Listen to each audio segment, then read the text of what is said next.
আমাদের মাদ্রাসা যারা পড়ে তাদের সবচেয়ে বড় সমস্যা হচ্ছে হীনমন্যতায় ভোগা। তারা মনে করে আমরা মাদ্রাসায় পড়ি, আমাদেরকে বাইরের স্কুলের ছেলে মেয়েরা আমাদেরকে টিচ করে যে তোমরা মাদ্রাসায়, তোমরা হুজুর। আরে হুজুর, তোমরা কি জানো হুজুর কে ছিলেন? হু ইজ দ্য হুজুর? হু ওয়াজ দ্য হুজুর? হুজুর ছিলেন মানব ইতিহাসের সেরা মানব হযরত মুহাম্মদ মুস্তাফা সাল্লাল্লাহু আলাইহি সাল্লাম। আর তোমাকে হুজুর বলে তুমি লজ্জা পাও? তোমাকে হুজুর বলে তুমি লজ্জা পাও? মাদ্রাসা মানে কি জানো? মাদ্রাসা মাদ্রাসা মিম দাল রাসিন। মিম মানে মক্কা এবং মদিনা, দাল মানে দার্স মানে পড়া, র মানে রহমত, আর সিন মানে সাকিনা। যে নলেজটা মক্কার মদিনার নলেজ, যেটা পাঠ করলে রহমত এবং সাকিনা পাওয়া যায়, সেটা হচ্ছে মাদ্রাসা। তার মানে মক্কা মদিনা নলেজ মানে কি? মক্কা হচ্ছে কি? আল্লাহর ঘর আছে, মানে আল্লাহর নলেজ। আর মদিনা মানে রাসূলের, তার মানে রাসূলের সুন্নাহ, কোরআন এবং সুন্নাহর নলেজ। কোরআন এবং সুন্নাহ, আল্লাহ রাসূল তার জীবনের শেষ জীবনে সর্বশেষ ভাষণ যেটি দিয়েছেন, বিদায় হজের ভাষণে আল্লাহ রাসূল বলেছেন, তারাকতু ফিকুম আমরাইন লান তাদুল্লু মা তামাসসাকতু বিহিমা কিতাবুল্লাহি ওয়া সুন্নাতুর রাসূল। আল্লাহ রাসূল বলেছেন, I have given the two things. আমি তোমাকে দুটি জিনিস দিচ্ছি, একটি হচ্ছে কিতাবুল্লাহ, আল্লাহর কিতাব, অ্যানাদার ইজ দ্য সুন্নাহ, আমার হাদিস। এই দুটি জিনিস যদি তুমি আঁকড়ে ধরো, you won't lost your way, তুমি তোমার কখনো পথ হারাবা না। কি বলেছে জানো? এটা কি বলেছে জানো? হযরত মুহাম্মদ মুস্তাফা সাল্লাল্লাহু আলাইহি সাল্লাম। হযরত মুহাম্মদ মুস্তাফা সাল্লাল্লাহু আলাইহি সাল্লাম যে সেরা মানব, এটা আমরা বলি নাই। শুধু আমরা বলি না, আমরা বলে পক্ষপাতিত্ব হবে। মাইকেল এইচ হার্ট, একজন খ্রিস্টান দার্শনিক লেখক, মাইকেল এইচ হার্ট, তিনি most 100 influential person history of the world. পৃথিবীর ইতিহাসে 100 জন মানুষ মানব সভ্যতার ইতিহাসে অবদান রেখেছে, এমন 100 জন মানুষের মধ্যে উনি প্রথমে যাকে রেখেছেন তিনি হচ্ছে হযরত মুহাম্মদ মুস্তাফা সাল্লাল্লাহু আলাইহি সাল্লাম। Michael H.R. is not only Muslim. He is not a Muslim. He is a Christian.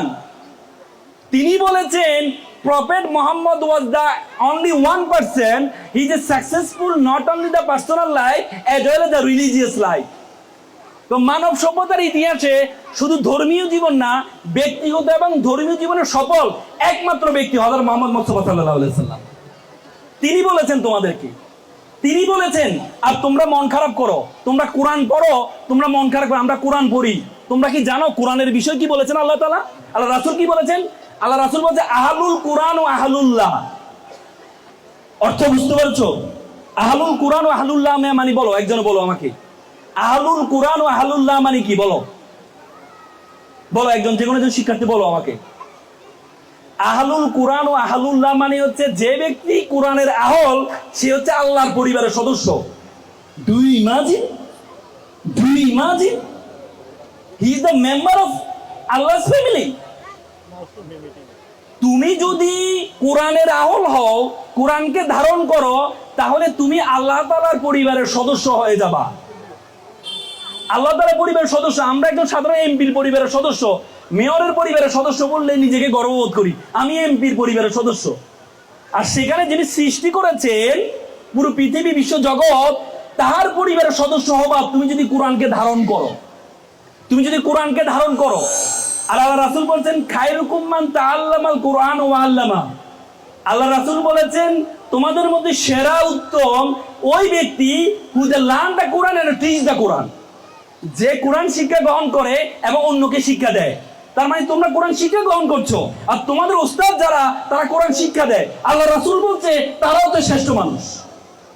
আর তুমি মন খারাপ করো, মানসায় পড়ছি, কি বলে মানুষ? কি বলে? হুজুর বলে, মানুষ মোল্লা বলে, কাঠ মোল্লা বলে। এই চিন্তা করো। শোনো, তোমরা কি জানো সিংহ রাজা, বনের রাজা কেন বলো তো?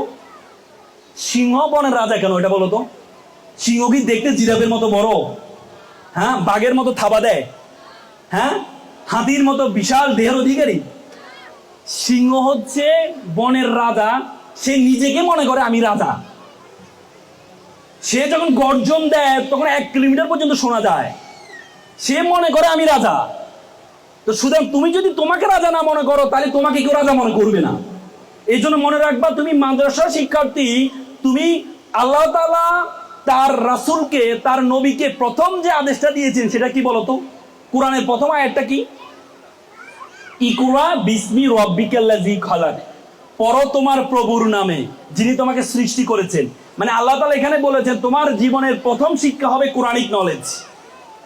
তোমার জীবনের প্রথম শিক্ষা হবে কোরআনিক নলেজ। খালাকাল ইনসানা মিন আলাক, আল্লাহ তাআলা তোমাকে জমাট বাঁধা রক্ত থেকে তৈরি করেছেন, মানে জীববিজ্ঞান শিখিয়েছেন। তার মানে আল্লাহ এখানে কোরআনেই বলেছেন যে তোমার জীবনের প্রথম শিক্ষা হবে কোরআনিক নলেজ, আর দ্বিতীয় যে শিক্ষা, এই শিক্ষা হবে তোমার জাগতিক নলেজ। তার মানে তোমার জীবনে তুমি প্রথম শিক্ষা কোরআন করছো, তুমি হীনমন্যতা ভোগো কেন? তুমি হীনমন্যতা ভোগো কেন? এই জন্য তোমরা এখানে যারা আছো তোমাদেরকে আমি বলবো বি এক্সেপশনাল, বি এক্সেপশন, ব্যতিক্রম হইতে হবে। তুমি কোরআন মাদ্রাসায় পড়ো, তোমাকে ভালো ভালো ইংরেজিতে দক্ষ হইতে হবে, ইংরেজিতে দক্ষ হইতে হবে, তোমাকে জাগতিক নলেজ জানতে হবে। আজকে আমরা মাদ্রাসার এক সময় হুজুররা মনে করতো বা আলেমরা মনে করতো ইংরেজি শিক্ষা হারাম, ইংরেজি শিক্ষা হারাম বলে ইংরেজি যত ব্যবস্থা আছে সব ব্যবস্থা দিয়েছে কাফেরদের হাতে।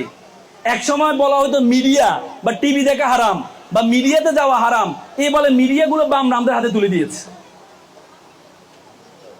তার মানে একসময় রাজনীতি করে হারাম মনে করতো, এই জন্য রাজনীতিগুলো নিয়ে গেছে অন্যরা।